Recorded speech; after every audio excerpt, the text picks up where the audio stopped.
ஓம் ஸ்ரீ மகாபெரிவா பாதமே துணை. சரணாலய பக்தர்களுக்கு என்னுடைய இனிய காலை வணக்கங்கள். இத்தனை வாரங்களாக நாம் 12 ஆழ்வார்களினுடைய பக்தியும் தமிழ் தொண்டும் என்ற தலைப்பில் 12 ஆழ்வார்களினுடைய கதை, அங்கு நிகழ்ந்த மிராக்கிள்ஸ் எல்லாத்தையும் பார்த்து கொண்டு வந்தோம் இல்லையா? போன வார எபிசோடில் நான் கடைக்குட்டி ஆழ்வாரான திருமங்கை ஆழ்வாரை பற்றி பேசும்பொழுது சொல்லியிருந்தேன், அந்த எபிசோடு முடிக்கும்போது இதோடு கடைசி கிடையாது, அடுத்த வாரம் உங்களுக்காக ஒரு ஆச்சரியம் அதிசயம் காத்து கொண்டிருக்கிறது என்று சொன்னேன் அல்லவா? இப்போது நம்ம பார்க்கலாமா என்ன என்று? பிரம்மாண்ட முதலாம் திவ்ய தேசம், பூலோகத்தின் வைகுண்டம் என்று அழைக்கப்படுகின்ற ஸ்ரீரங்கத்துக்கு நாம் பயணித்து விடுவோம். போகலாமா? என்ன ஸ்ரீரங்கமா? ஸ்ரீரங்கத்தில் என்ன இருக்குது, என்ன பிரமாதமாக இருக்குது தெரிஞ்சுக்கிறதுக்கு என்ற கேள்வி உங்கள் மனதில் எழுவது எனக்கு புரிகிறது. நானும் அப்படித்தான் நினைத்தேன். எங்கள் குருநாதர் ஸ்ரீ ஜிஆர் மாமா அவர்கள் இந்த ஆழ்வார்களினுடைய எபிசோட்லாம் முடிக்கும் போதுமா நீ கடைசியில் ஸ்ரீரங்கத்தை பற்றி சொல்லி முடித்துவிடு என்று சொன்னார். அப்பொழுது ஸ்ரீரங்கத்தை பற்றியா, என்னத்தை சொல்கிறது என்று நான் யோசித்தேன், கலங்கி போனேன். நான் அந்த திருச்சியில் பிறந்தவள், திருச்சி என்னுடைய தாயகம், பிறந்த வீடு. சரி, தேடல் வேட்டையில் இறங்கினேன். இந்த ஆர்கியாலஜிக்கல் டிபார்ட்மெண்ட்லாம் தேடத்தை தோன்றத்தை வந்துட்டே இருக்குமே, அந்த மாதிரி தேட தேட விஷயங்கள் குவிந்தன. எனக்கே தெரியாத பல விஷயங்களைத்தான் தெரிந்து கொள்ளும் வாய்ப்பை எனக்கு கிடைத்தது. எத்தனை அற்புதம் எண்ணி பார்க்கிறேன், மலைப்பாக இருக்கிறது. வாங்க நாம் சேர்ந்தே பயணிப்போம். போலாமா?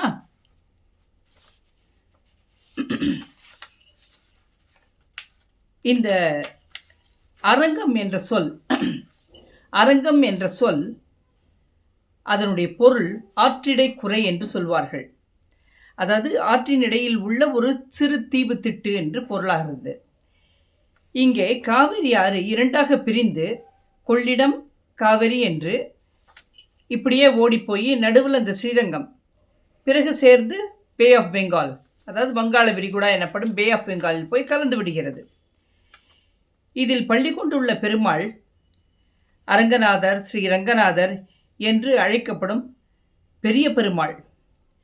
ராமனுடைய பட்டாபிஷேகம், ஸ்ரீராமரினுடைய பட்டாபிஷேகம், அந்த வைபவம் நடக்கும் பொழுது ராவணனின் தம்பி விபீஷணன் அங்கே கலந்து கொள்கிறான். அவனுக்கு ராமர் ஒரு நாராயணன் சிலை ஒன்றை பரிசாக அளிக்கிறார். அதை எடுத்துக்கொண்டு அந்த விபீஷணன் இலங்கைக்கு ஃபங்க்ஷன்லாம் முடிஞ்ச உடனே கிளம்பி புறப்பட்டு வந்து கொண்டிருக்கையில் அந்த திருச்சி தாண்ட போகிற சமயத்தில் அவருக்கு காலை நேரம், பூஜா அனுஷ்டானங்கள் எல்லாம் முடிக்க வேண்டும். என்ன செய்வது? அப்போது இந்த சிலையை எக்காரணம் கொண்டும் தரையிலே வைக்கக்கூடாது என்ற நியம். ஆகவே அவன் சுற்றுமுற்றும் தேட முதலிலேயே திட்டமிட்டபடி ஸ்ரீ விநாயக பெருமான் குழந்தை வடிவத்தில், ஒரு பையன் வடிவத்தில் அங்கே வருகிறார். அந்த பையனை பார்த்தவுடன் பையனை அழைத்து, இந்த குழந்தை இதை வச்சுக்கோ, இந்த சிலையை வச்சுக்கோ, நான் பூஜா அனுஷ்டானங்கள் நித்திய அனுஷ்டானம் முடிச்சுட்டு நான் வந்துடுறேன், இந்த காவிரி கரையிலேருந்து கீழே வச்சுடக்கூடாது, இதை எக்காரணம் கொண்டு கீழே வைக்கக்கூடாது என்று சொல்லுகிறான். அதுக்கு குழந்தை, சரி நான் வைத்துக்கொள்கிறேன், எனக்கு கை வலிச்சதுன்னா நான் கீழே 3 தடவை உங்களை கூப்பிடுவேன், நீங்கள் வரலைன்னா நான் கீழே வச்சுடுவேன் அப்படின்னு சொல்கிறது அந்த பையன், பாலகன். விபீஷணர் காவிரி ஆற்றங்கரைக்கு ஓடுகிறார், அவசரமாக ஓடுகிறார், ஓட்டம் பிடிக்கிறார். சற்றைக்கெல்லாம் பாலகனுக்கு இங்கேயும் பார்க்குறான் அங்கேயும் பார்க்குறான், பார்த்து விட்டு 3 முறை விபீஷணரை அழைக்கிறான். அவர் வரவில்லை என்றதனால் சிலையை அந்த தரையிலே வைத்துவிட்டு மாயமாகி விடுகிறான். அங்கே திரும்பி வந்த விபீஷணன் சிலை பூமியில் இருப்பதையும் அது தற்போது பெரிய ரூபமாக ஆயிருப்பதையும் கண்டு ஏமாற்றமும் கோபமும் கொண்டான். இந்த குழந்தையை தேடினான், காணப்படவில்லை எங்கேயுமே. ஆனால் அவனும் அந்த சிலையை எடுக்கிறதுக்கு பூமியிலேருந்து முயற்சி பண்ணுறான். சிலை பூமியோடு பதிந்திருக்கிறது. அவ்வளவு கனம் எடுக்க வரவில்லை. அதே சமயம் ஒரு அசிரீரியும் கேட்டது. அதில் பெருமாள் தான் இங்கேயே தங்கியிருக்க விரும்புவதாகவும் இலங்கையை தெற்கு புறமாக பார்த்து கொண்டு உனக்கு ஆசீர்வதித்து கொண்டு இருப்பேன், கவலை வேண்டாம் என்று சொல்லுகிறார். அசிரீரியாக உறுதியளித்தார். இந்த பெரிய பெருமாள் அவன் விட்டு சென்றான். இந்த பெரிய பெருமாள் நம்பெருமாள் என்றெல்லாம் அழைக்கப்படுகின்ற ரங்கநாத சுவாமி ஆதிசேஷன் மேல் புஜங்க சயனம். இங்குள்ள தாயார் ரங்கநாயகி தாயார். தாயாரின் பெயர் ரங்கநாயகி தாயார். ஸ்தல விருட்சம் புன்னை மரம். கோவிலினுடைய விமானம் பிரணவாக்கிருதி விமானம் என்று அழைக்கப்படுகிறது.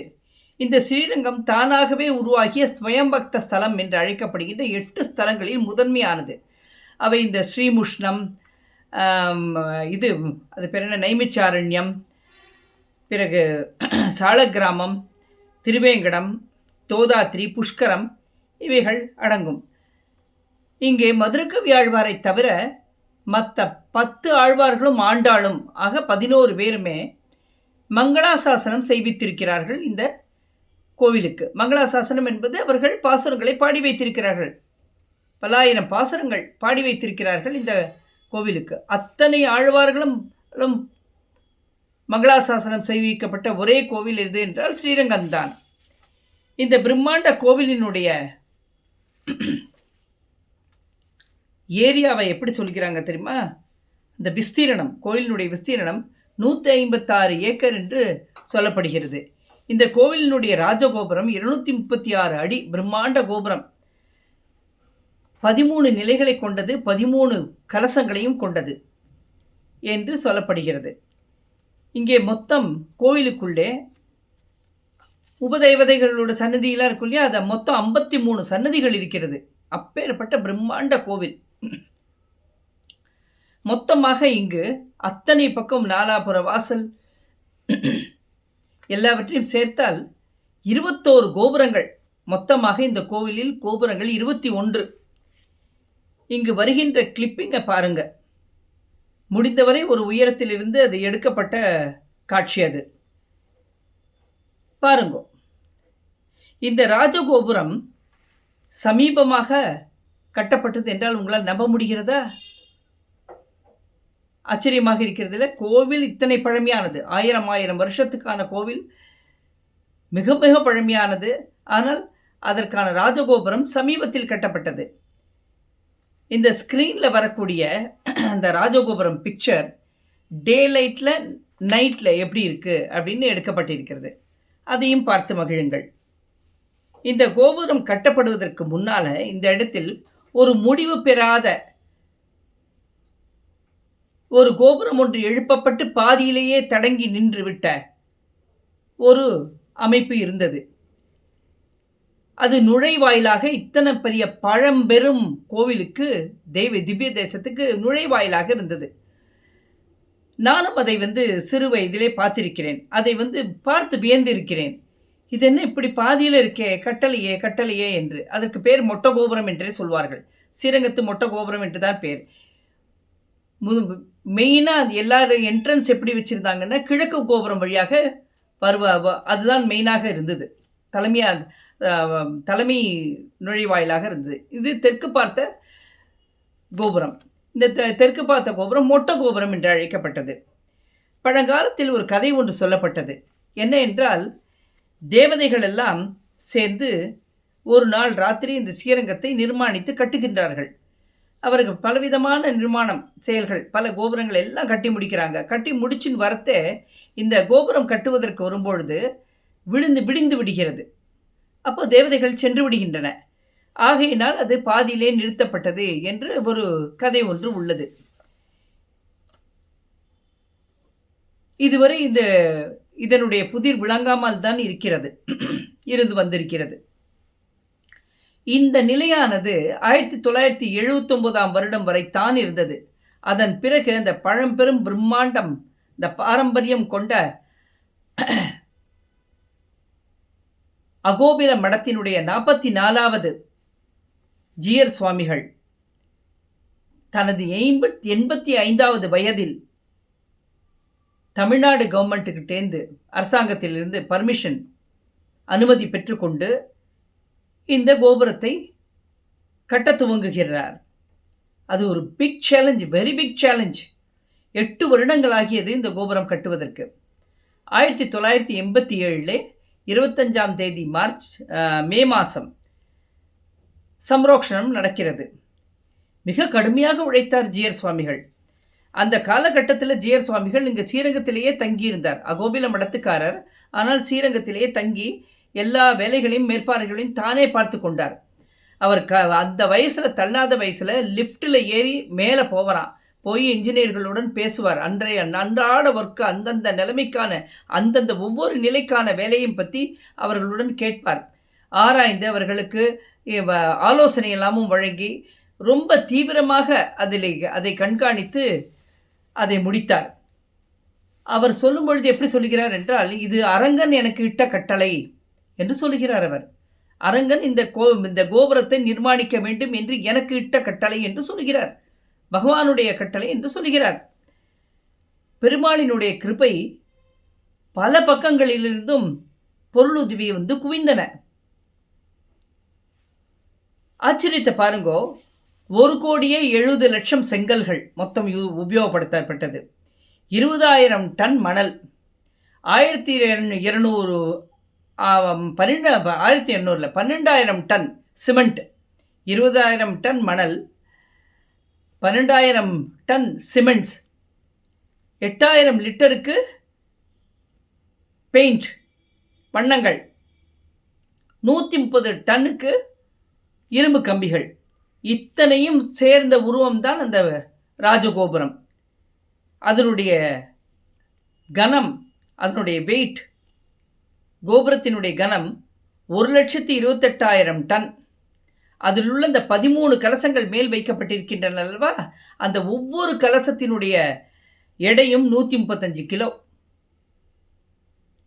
ஆக அசராத நெஞ்சம் கொண்ட சத்தியசீலர் இந்த ஜிஆர் சுவாமிகள். தன்னுடைய 63ஆம் வயதில் தான் அவர் பட்டத்துக்கு வந்தார். நமக்கு காஞ்சி பெரிவா மகா பெரிவா எப்போ பட்டத்துக்கு வந்தார்? மடாதிபதியா 13 வயசுலேயே வந்துட்டார். ஆனால் இந்த ஜிஆர் சுவாமிகள் தன்னோட 63ஆவது வயதில் தான் பட்டத்திற்கு வந்தார். அத்தனை தளர்ந்த வயதில் நெஞ்சுரம், உடல் வலிமை இரண்டையும் பகவானுடைய திருமாலினுடைய பிரசாதமாக, அனுகிரகமாக பெற்றிருந்தார்.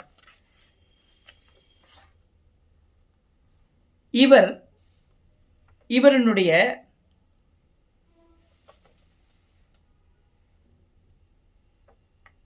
இந்த அஞ்சா நெஞ்சம், அந்த அவருக்கான ஒரு திடமான சிந்தனை, இவைகளெல்லாம் பகவத் கிருப்பையால் கிடைத்தது என்று சொன்னேன் அல்லவா. அதற்கு பேக்ரவுண்ட் இருக்கு. இவருடைய தாய் தந்தையினுடைய பெயர் ரங்காச்சாரியார், ரங்கநாயகி அம்மா. அவர்களுக்கு பிறந்த மைந்தன். இவருடைய ஆச்சாரிய பட்டம் கிடைப்பதற்கு முன்னாக, அதாவது பூர்வாசிரமம் பெயர் என்று பூர்வாசிரமம் என்பார். ஆசிரம பட்டம் கிடைப்பதற்கு முன்னால் இருக்கக்கூடிய பெயர்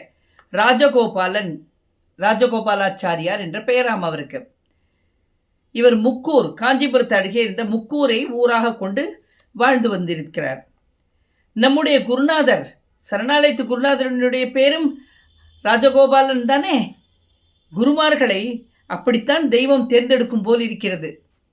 எத்தனை ஆச்சரியமாக இருக்கிறது. சரி, இது ஒரு சுவாரஸ்யமான நிகழ்ச்சி அவருடைய வாழ்க்கையில் நடந்தது. யாருடைய வாழ்க்கையில்? இந்த ஜிஆர் பெருமானுடைய பூர்வாசிரம வாழ்க்கையில். அவர் ஜியராக மாறுவதற்கு முன்னால், பட்டம் ஏற்றுக்கொள்வதற்கு முன்னால் அவருடைய வாழ்க்கையில் ரொம்ப ஒரு சுவாரஸ்யமான நிகழ்ச்சி நடந்தது. அந்த நிகழ்ச்சி நமக்கு தெரிவிக்கும் இவர் எப்பேற்பட்ட மனுஷர், எந்த மாதிரி நெஞ்சுரம் கொண்ட மனிதர் என்பது நமக்கு தெரியும். பார்க்கலாமா? Very interesting. அவர் காஞ்சியில் பஸ் ஸ்டாண்டில், காஞ்சிபுரத்தில் பஸ் ஸ்டாண்டில் தன்னுடைய நண்பருடன் பஸ்ஸுக்காக காத்து கொண்டிருக்கிறார். அப்பொழுது அந்த வழியாக ஒரு வழிப்போக்கன் ஒருவன் வருகிறான். அவன் ராஜகோபாலாச்சாரியை ஒரு மாதிரியாக நின்று பார்க்குறான். அப்படி இறங்க பார்க்குறான். பார்த்து விட்டு மூஞ்சியில் கோணிக்கிறான். மூஞ்சியை ஏன் அப்படி பார்க்கிறாய் என்று கேட்கிறார் ராஜகோபாலாச்சாரியார். இல்லை, உங்களுடைய குடுமி, நெற்றியிலே நாமம், பூணூல், பஞ்சகச்சம் இதையெல்லாம் பார்த்தால் எனக்கு சிரிப்பு வருகிறது என்று சொல்கிறான். இதில் சிரிப்பதற்கு என்ன இருக்கிறது என்று கேட்கிறார் ராஜகோபாலாச்சாரியார். அதற்குள் அவருடைய நண்பர், சுவாமி, இவனிடம் வாய் கொடுக்காதீர்கள், இவன் ஒரு நாத்திகன். நம் போன்றவர்களிடம் வம்பிழுப்பதே இவனுடைய வேலை, நம்மை அவமானப்படுத்துவதே இவனுடைய வேலை, வாய் கொடுக்காதீர்கள் என்று சொல்கிறார். ஆனால் ராஜகோபாலாச்சாரியார் அதையெல்லாம் பொருட்படுத்தவே இல்லை. அவர் பயப்படுவதாகவும் காட்டிக்கொள்ளவில்லை. சொல்லப்பா, சிரிப்பு எதற்கு என்று கேட்கின்றார். அந்த நாத்திகன் உடனே, நீங்கள் வேதத்தை நம்புகிறீர்களா என்று கேட்கிறான். நிச்சயமாக நான் வேதத்தை நம்புகிறேன் என்று சொல்கிறார். ஒவ்வொரு அந்தணரினுடைய கையிலிருந்தும், அந்த வலக்கையிலிருந்தும் நெருப்பு இருப்பதாக வேதம் சொல்லுகிறதே, அப்படி நான் கேள்விப்பட்டிருக்கிறேன். உங்கள் வலக்கையை காட்டுங்கள், அதில் உள்ள நெருப்பில் என்னுடைய பீடியை பற்ற வைத்துக் கொள்ள வேண்டும் என்று சொல்கிறான் குசும்பாக. அப்படி உங்கள் கையை காட்டி நெருப்பு வராவிட்டால் நீங்கள் அந்தணரே இல்லை என்பது நிரூபணமாகிவிடும். அப்பொழுது உங்களுடைய குடுமையையும் பூணலையும் கத்திரித்து தூக்கி போட வேண்டியதுதான் என்று சொல்கிறான். பார்த்தீர்களா, நான் தான் அவனிடம் அப்போவே வாய் கொடுக்க வேண்டாம் என்று சொன்னேன் இல்லையா என்று வருத்தப்பட்டு பயப்படுகிறார் கூட வந்த நண்பர். இதற்கெல்லாம் அசரவில்லை ராஜகோபாலாச்சாரியார். தீயவருக்கு நெருப்பாகவும் நல்லவர்களுக்கு நல்ல அடியவர்களுக்கு அமுதமாகவும் இருக்கக்கூடிய நரசிம்மனை மனசில் நினைத்துக் கொள்கிறார். தெய்வம் நரசிம்ம தேவரை நரசிம்ம பெருமாளை மனசில் நினைத்துக் கொள்கிறார். நினைத்து கொண்டு, நான் இதற்கெல்லாம் அஞ்ச மாட்டேன் என்று சொல்கிறார். உடனே நாத்திகனை பார்த்து, உனக்கு நெருப்பு தானே வர வேண்டும், நிச்சயமாக தருகிறேன், ஆனால் அதில் ஒரு சின்ன சிக்கல் இருக்கிறது என்று சொல்கிறார். என்ன சிக்கல் என்று கேட்கிறான். இப்போது சூரியன் அஸ்தமனமாக போகிற சமயம். நெருப்பை வரவழைக்கக்கூடிய மந்திரம் சற்று பெரியது. அதை நான் சொல்லி நெருப்பை வரவழைக்கிறதுக்குள் சூரியன் அஸ்தமனமாகிவிட்டால் நெருப்பு வராது. ஆகவே உன்னுடைய தாயை அழைத்து சூரிய அஸ்தமனத்தை கொஞ்சம் தாமதப்படுத்தச் சொல்லு என்று சொல்கிறார். உன்னுடைய தாயை அழைத்து, உன்னோட அம்மாவை கூப்பிட்டு இந்த சூரிய அஸ்தமனத்தை கொஞ்சம் நிறுத்தி வைக்க சொல்லு என்று சொல்கிறார். என்ன, என்னுடைய தாயால் அது எப்படி முடியும் என்று கேட்கிறான். கற்புடைய பெண் தன்னுடைய கற்பின் மேல் சத்தியத்தை செய்து அந்த சூரிய அஸ்தமனத்தை மாற்றிவிட முடியும், நிறுத்திவிட முடியும் என்று மகாபாரதம் சொல்கிறது. ஆகவே உன் தாயை உடனே கூப்பிடு என்றார் ராஜகோபாலாச்சாரியார். என் தாயினுடைய கற்பை பழிக்கிறாயா என்று சொல்லிக்கொண்டே அவரை தாக்க வந்தான் அந்த நாத்திகன். அக்காலத்தில் வாழ்ந்த பெரிய கற்புக்கரசிகள் எல்லாம் அவர்களுடன் உன்னுடைய தாயை ஒப்பிட்டு பேசினது தவறு என்று உனக்கு புரிகிறது அல்லவா என்று கேட்கிறார் ராஜகோபாலாச்சாரியார். அவனை கேட்கிறார், அந்த காலத்து பெரிய பெரிய கற்புக்கரசிகளோடன் உன்னுடைய தாயை ஒப்பிட்டு பேசினது பெரிய தவறு என்று நீ உணர்கிறாய் அல்லவா? அதுபோலதான் சான்றோர்கள், ரிஷிகள் எல்லோரும் தவவலிமையால் தங்களுடைய கையிலே அந்த அக்னியை வைத்திருந்தார்கள். அவர்களோடு எங்களை ஒப்பிட்டு விட்டு உங்கள் பூணலை அறுப்பேன், அது இது என்று பேசுவது தவறானது. அந்நாளில் வந்து வாழ்ந்த அந்தணர்கள் எல்லோரும் தவசீலர்கள், தவ வலிமை மிக்க பெற்றிருந்தார்கள். ஆனால் அதனால் அவர்கள் அந்த தன்னுடைய கரத்திலே அழைத்த வண்ணம் நெருப்பு வந்தது. இன்று வாழும் நாங்கள் எல்லோரும் அவருடைய நிழலாகத்தான் இருக்கிறோம். இதை நான் உனக்கு புரிய வைக்க வேண்டும் என்பதற்காக தான் நான் இப்படி சொன்னேனே தவிர உன் அம்மாவை பழிக்க வேண்டும் என்று எனக்கு எந்த எண்ணமும் கிடையாது. மேலும் இறைவன் அவனுடைய முன்னால் அனைவரும் சமம். அவனுக்கு பாகுபாடு, வேறுபாடு யாரிடமும் கிடையாது. அவன் ஏற்றத்தாழ்வுகளை பார்ப்பதில்லை. ஆகவே பெருமாளினுடைய திருவடிகளை பற்றிக்கொள், வணங்கு என்று சொன்னார். நாத்திகன் உடனே நடுங்கிக் கொண்டு அவர் காலில் விழுந்து நமஸ்கரித்து விட்டு ஓடிவிட்டான். சுற்றி இந்த மக்களுக்கெல்லாம் ஒரே சந்தோஷம். நல்ல வேளை, இவனுடைய தொல்லையிலிருந்து எங்களை எல்லாம் காப்பாற்றி விட்டீர்கள் நீங்கள் என்று நன்றி தெரிவித்தார்கள். பின்னாளில் 44வது பீடாதிபதியாக அகோபில மடத்தை அலங்கரிக்க வந்தார். அவரினுடைய மடத்தில் அவர் ஜீயர சுவாமிகளாக அமர்ந்த பிறகு இறைவன் அவருக்கு அருளிய பெயர்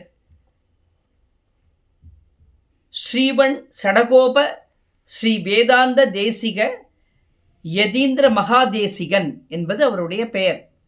அவரை அழகிய சிங்கர் என்றும் அழைத்தார்கள், அழகிய சிங்கர் சுவாமிகள் என்றும் அழைத்தார்கள். இப்பேற்பட்ட நெஞ்சுரம் கொண்ட அந்த ஜீயர் சுவாமிகளை இந்த அரங்கநாதன் இப்பிரம்மாண்ட பணிக்கு தேர்வு செய்ததில் ஆச்சரியமே இல்லை. சரி, தற்பொழுது இந்த ராஜகோபுரத்தை கொண்ட, இந்த பிரம்மாண்ட ராஜகோபுரத்தை கொண்ட இந்த வைணவ திவ்ய தேசமாம் ஸ்ரீரங்கம் பல அதிசயங்களை தன்னுள் தாங்கி உள்ளது என்றால் உங்களுக்கு நம்ப முடிகிறதா? கண்டிப்பாய் நாம் இவையெல்லாம் தெரிந்து கொள்ள வேண்டியது மிக அவசியமாக இருக்கிறது. பார்ப்போமா? அது நாம் தமிழ்நாட்டில் இருக்கிறோம். தமிழ்நாட்டின் முதன்மையாக இருக்கக்கூடிய இந்த முதன்மை திவ்ய தேசம் கண்டிப்பாக நாம் தெரிந்து கொள்ள வேண்டியது நம்முடைய கடமை. இங்கு மொத்தம் 21 கோபுரங்கள் என்று நான் சொன்னேன் அல்லவா ஆரம்பத்திலே. அதில் ஒரு கோபுரம் மட்டும் உங்களுக்கு வெண்மையாக எந்த விதமான மலர் வண்ணப்பூச்சோ சிலைகளோ இல்லாமல் இருக்கும், பூசப்படாமல் இருக்கும். இந்த படம் காமித்த போது கவனித்தீர்களா நீங்கள்? அதில் ஒரு வெள்ளை கோபுரம் இருந்திருக்கும். சரி, இதோ திருப்பவும் தங்களுடைய கவனத்திற்காக இந்த ஸ்கிரீனில் அந்த கோபுரம் காட்டப்படுகிறது, பாருங்கள். இதன் பின்னால் ஒரு பெரிய சரித்திரமே இருக்கிறது. பல நூற்றாண்டுகளுக்கு முன்னால் அந்நிய படையெடுப்பால் கொடூரமாக தாக்கப்பட்டது ஸ்ரீரங்கர் கோவில். அங்கே உள்ளூர் மக்களும், உள்ளூரில் அந்த பக்கத்து தெருவிலெல்லாம் வசித்த அத்தனை மக்கள், பிராமணர்களும் உள்நாட்டு படையுமா சேர்ந்து கொண்டு அந்த அந்நிய படையுடன் எதிர்த்து போரிட்டு நிறைய பேர் மாண்டார்கள், மடிந்தார்கள். ஆனால் அவர்கள் கோயிலுக்குள் நுழைந்து அராஜகமாக கோயிலினுடன் நுழைந்த அந்நிய படை பொன்னையும் மணியையும் வைர ஆபரணங்களை எல்லாவற்றையும் பெருமாளதை கொள்ளையடித்தன. அது போதாது என்று இன்னும் நிறைய இருக்கும் என்ற தேடல் வேட்டைக்காக அந்த கோவிலின் உள்ளேயே தங்கினார்கள் மண்டபங்களில். அந்த மண்டபங்களில் தங்கியவர்கள் மண்டபங்களில் தகாத செயல்களை செய்தார்கள். அங்கு சுற்றியுள்ள தெற்களில் வசித்த அத்தனை பெண்களினுடைய கற்பையும் சூறையாடினார்கள். எதிர்த்த பிராமணர்கள் அத்தனை பேருக்கும் மரணம்தான் தண்டனையாக விதிக்கப்பட்டது. இந்த கோவிலின் தேவதாசியான வெள்ளையம்மா என்பவள் ரங்கநாதரிடம் அதீத பக்தியும் பிரியமும் வைத்திருந்தாள். அவள் இந்த படையெடுத்த வீரர்கள் செய்த அட்டகாசம், இந்த கோவிலை சின்னாபின்னமாக்கியது எல்லாத்தையும் கண்டு மிக மிக வருந்தினாள். அவள் என்ன செய்தாள்? கோவிலினுடைய மற்ற பொக்கிஷங்கள்லாம் எங்கே இருக்கு என்று தனக்கு தெரியும் என்றும் அதை தான் காட்டுவதாகவும் சொல்லி அந்த படையினுடைய தளபதிக்கு மது அருந்த வைத்தவனை மயக்கி அவனை அழைத்து கொண்டு போகிறாள். போய் உள்ளே உள்ள படிக்கட்டுகள் வழியாக அந்த கோபுரத்தில் ஏற்றி கொண்டு போகிறாள் அவனை. மேலே அந்த கோபுரம், அந்த வெள்ளை கோபுரம் 9 நிலைகளை கொண்டது, 9 tier. அதை ஏற்றின்னு போய் மேலே உச்சிக்கு போனவுடனே இங்கு தான் இருக்கிறது வைரங்கள் எல்லாம் இதோ என்று கையை காமிக்கும் போது அவன் குனிஞ்சு பார்க்குறான். இந்த கோபுரத்தின் ஒரு கார்னரில் காமிக்கிறான். அவன் பார்த்து கொண்டிருக்கும் போதே அவனை பிடித்து கீழே தள்ளிவிடுகிறாள். அவனோ மயக்க நிலையில் இருக்கிறான், குடித்து மயங்கி இருக்கிறான், கீழே விழுந்து இறந்தான். அவளும் பின்னால் இதை அவன் அலறும் சத்தம் கேட்டு படை வீரர்கள் எல்லாம் முழித்து கொண்டு ஓடி வரான். ஏன்னா நடுநிசி, அது நடுராத்திரி. இவளும் கீழே விழுந்து தன்னுடைய உயிரை மாய்த்து கொண்டாள். ஆக படைத்தலைவன் இல்லாத அந்த படையை ஊர் மக்களும் உள்நாட்டு படையும் துவம்சம் செய்து துரத்தி விட்டன. இது எல்லாவற்றையும் எப்படி அவர்கள் இந்த ஸ்ரீரங்கநாதர் சிலையை எடுத்துக்கொண்டு ஒவ்வொரு இடமா ஓடுறாங்க காப்பாற்றுறதுக்காக. சிலை பறிப்போய் விட போகிறதே, அவ்வளோ காஸ்ட்லி, அது அவ்வளோ அழகு, காஸ்ட்லி. அந்த நம்மளுடைய அந்த இது இல்லையா, பாரம்பரியம் இல்லையா அது. இவையெல்லாம் ஸ்ரீரங்கம் கோவிலினுடைய மகாத்மியம் என்ற புக்கம், ரங்க மகாத்மியத்தில் 2 வால்யூம் புக்ஸ் ரொம்ப அருமையாக சித்தரிக்கப்பட்டிருக்கின்றன. வாங்கி கண்டிப்பாக படிக்கணும் நீங்கள், இல்லைன்னா ஒரு லைப்ரரியிலையாவது போய் படிங்கோ. இந்த சாதனையை புரிந்த வெள்ளையம்மாளினுடைய நினைவாக இந்த கிழக்கு கோபுர வாசல், இந்த கோபுரம் மட்டும், கிழக்கு வாசல் கோபுரம் மட்டும் வெண்மையாகவே எந்த வண்ணமும் பூசப்படாமல் இத்தனை நூற்றாண்டுகளாக அதை பாதுகாத்து வருகிறார்கள். எவ்வளோ விசேஷம் இல்லை? எப்படியெல்லாம் மக்கள் தியாகம் பண்ணியிருக்கா பாருங்கோ. Nothing comes so easy. பல பேருனுடைய தியாகம், பல பேருடைய கடும் உழைப்பினால்தான் இன்றைக்கு இவைகளெல்லாம் நம்முடைய சனாதன தர்மத்தை தூக்கி நிறுத்தியிருக்கின்றன. நாம் காக்க வேண்டியது நம்முடைய கடமை. அடுத்து தாயார் சன்னதிக்கு எதிரே உள்ள ஒரு மண்டபம். அந்த மண்டபம், அதில்தான் கவிச்சக்கரவர்த்தி கம்பன் முதலாக தன்னுடைய கம்பராமாயணத்தை அரங்கேற்றிய இடம் என்று சொல்கிறார்கள். அங்குதான் கவிச்சக்கரவர்த்தி கம்பர் தன்னுடைய ராமாயணத்தை முதலில் அரங்கேற்றினாராம். இந்த கிளிப்பிங் வருகிறது ஸ்கிரீனில் பாருங்க. இதற்கடுத்து நாம் பார்க்க இருப்பது கோயிலினுடைய தானிய கிடங்குகள். இந்த தானிய கிடங்குகள் 20 அடி விட்டமும் 30 அடி உயரமும் கொண்ட பெரும் பிரம்மாண்ட தானிய கிடங்குகள். இவைகள் சக்கரத்தாழ்வார் சன்னதிக்கு போகும் வழியிலே இருக்கின்றன. 1000 ஆண்டுகளுக்கு முன் இவைகள் உருவாக்கப்பட்டவை. இவைகளினுடைய கொள்ளும் தன்மை 1500 டன்கள் நெற்கள் வரை சேமிக்கலாமாம். இங்கே இந்த கிடங்குகளில் நெற்களினுடைய குறைந்ததே இல்லையாம். நெல்மணிகள் இந்த கிடங்கில் குறைந்ததே இல்லையாம். அவ்வளோ ஒரு செழுமையாக இருந்ததாம். இங்கு வருகின்ற கிளிப்பிங்கில் அந்த நெற்கிடங்கள், அந்த தானிய கிடங்குகளை பாருங்கள்.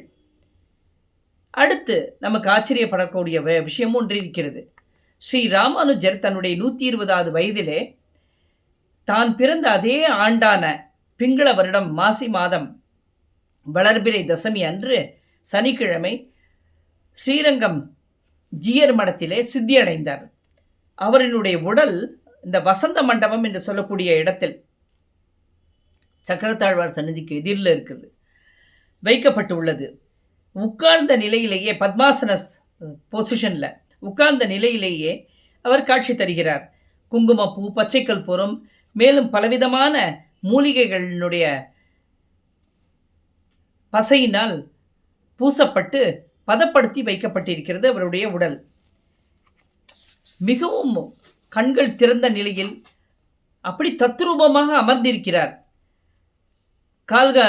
கால்களில் நகம், கைகளில் எல்லாம் ரோமங்கள் அப்படி தெரிகின்றன.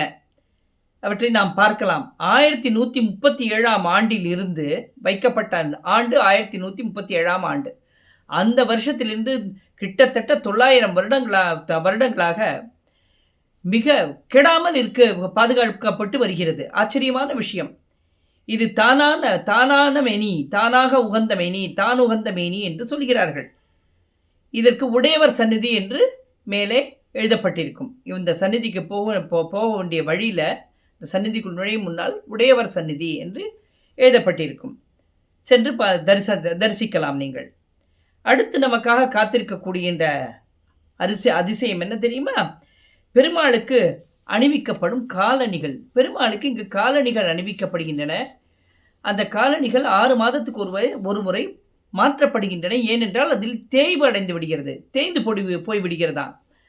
அந்த மாதிரி பழைய எடுக்கப்பட்ட பழைய காலணிகள், பாதரட்சைன்னு சொல்லுவோம் இல்லையா, செப்பல்ஸ், காலணிகள், அவைகள் திருக்கொட்டாரம் என்ற இடத்தில் தூணில் மாட்டி வைக்கப்பட்டிருக்கின்றன.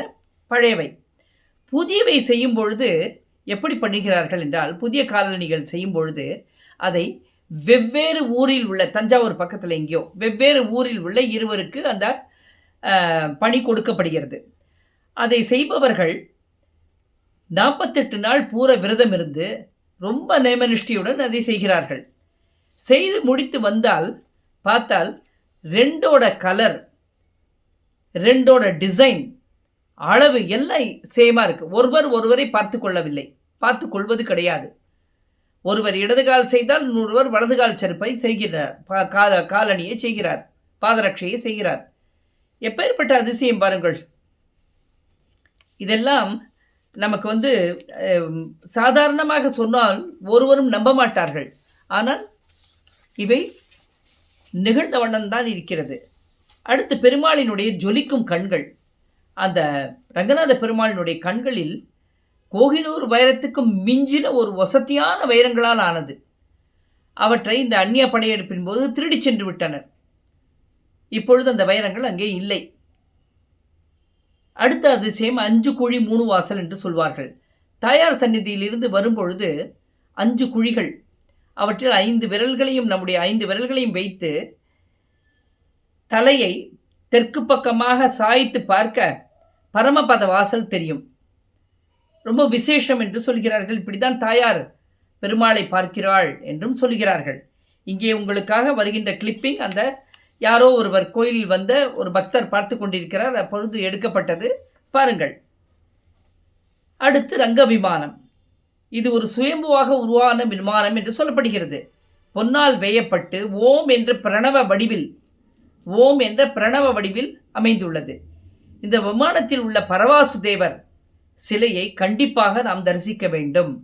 கோயிலுக்கு போனால் இந்த தங்க விமானத்தினுடைய சிலையை பரவாசுதேவர் சிலையை நாம் கண்டிப்பாக தரிசிக்க வேண்டும். இங்கே வருகின்ற கிளிப்பிங் அந்த தங்க விமானத்தை காட்டுகிறது, பாருங்கள். இந்த கோபுரத்தை, இந்த தங்க விமானத்தை சுற்றி 24 கிலோமீட்டரில் எங்கே இருந்து வழிபட்டாலும் வழிபடுபவர்களுக்கு முக்தி நிச்சயம் என்று சொல்லுகிறார்கள். இங்கே திருத்துழாய் என்று சொல்லக்கூடிய துளசி தளமும் பச்சை கற்பூரம், ஏலக்காய், மதுரம் கலந்த நீரும் தீர்த்த பிரசாதமும் பெருமாள் சந்நிதியில் வழங்கப்படுகிறது. தாயார் சந்நிதியில் மஞ்சள் கொடுக்கிறார்கள். இவைதான் பிரசாதமாக, முக்கியமான பிரசாதமாக வழங்கப்படுகிறது. இப்பொழுது சற்று பெண்களுக்கான ஒரு குவைட் இன்ட்ரெஸ்டிங் சமாச்சாரம் பார்க்கலாமா? சம்பார தோசை என்று ஒன்று.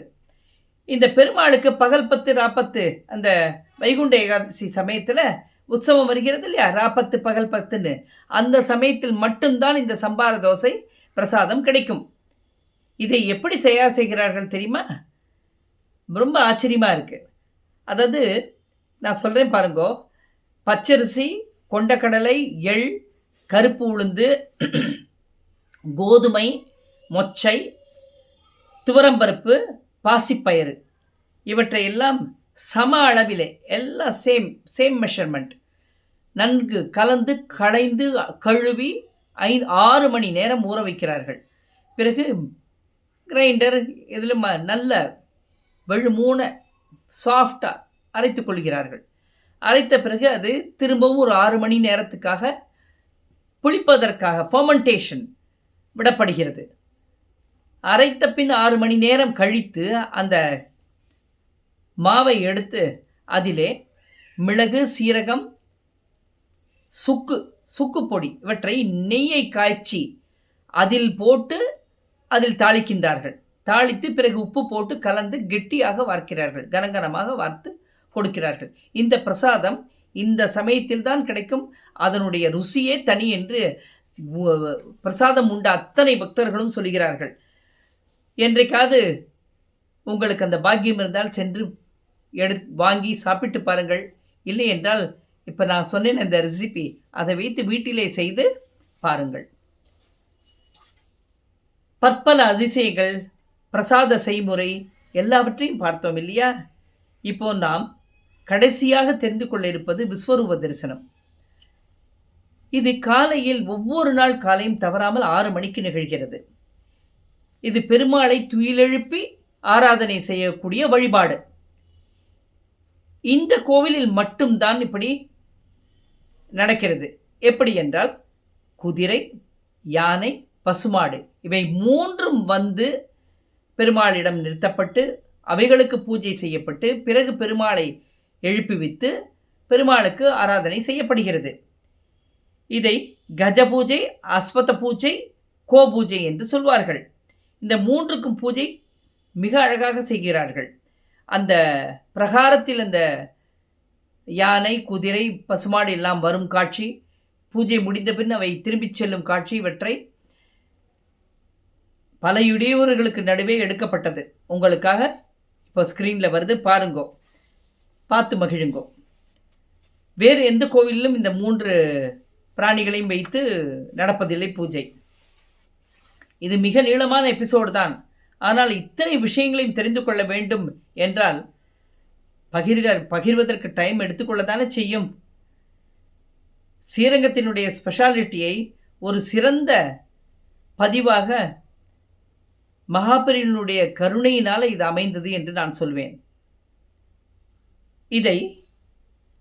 இந்த எபிசோடை இப்போ கம்ப்ளீட் பண்ணும்போது ஒரு பாடலுடன் முடிக்கலாம் என்று தோன்றியது.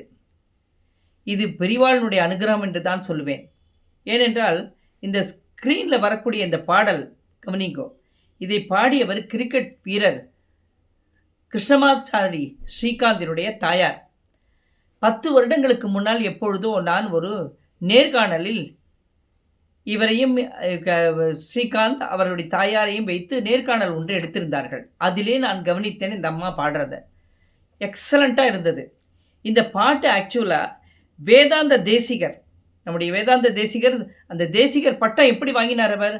ஒரு ராத்திரிக்குள்ள ஓவர் நைட்டு ரங்கநாதரனுடைய பாதங்களை வர்ணித்து 1008 வருஷ ஸ்லோகங்கள் எழுதி அந்த பட்டத்தை பெற்றார் அவர். ஒரே நைட்டு ஓவர் நைட்டில் எழுதி பெற்றார் அந்த பட்டத்தை. அப்பேற்பட்ட அந்த தேசிகன் எழுதின சங்கிரகம் என்ற தொகுப்பிலிருந்து 42வது பாடலாக இது மிக அருமையாக பாடியிருக்கிறார். இதை அவரிடம் இந்த ஏதோ ஒரு இன்டர்வியூலேருந்து வந்த பகுதி இல்லையா, ஸ்ரீகாந்திடம் கேட்டபொழுது, அவரிடம் அனுமதி கேட்டபோது தாராளமாக உபயோகித்துக் கொள்ளுங்கள் உங்களுடைய எபிசோடுக்கு என்று சொல்லிவிட்டார். இதோ அந்த பாடல், கேட்டு மகிழுங்கள். மகாபெரிவாளினுடைய அனுகிரகத்திலும் ஜிஆர் மாமாவினுடைய பரிபூர்ண ஆசீர்வாதத்திலும் வழிநடத்தலிலும் என்னவென்றே தெரியாத இந்த ஆழ்வார்களினுடைய வாழ்க்கை வரலாறை எடுத்து கொடுத்து அதை நானும் கற்றுக்கொண்டு இன்று இந்த ஸ்ரீரங்க மகாத்மியத்தோடு நிறைவு செய்வதை ஒரு பெரும் பாக்கியமாக நினைக்கிறேன். மீண்டும் சந்தர்ப்பம் வாய்த்தால், பெரிவாளுடைய அனுகிரகம் இருந்தால் நாம் சந்திப்போம். மகா பெரிவா பாதமே துணை. ஜெய் ஜெய்சங்கர ஹர ஹர சங்கர, ஜெய் ஜெய்சங்கர ஹர ஹர சங்கர, ஜெய் ஜெய்சங்கர ஹர ஹர சங்கர.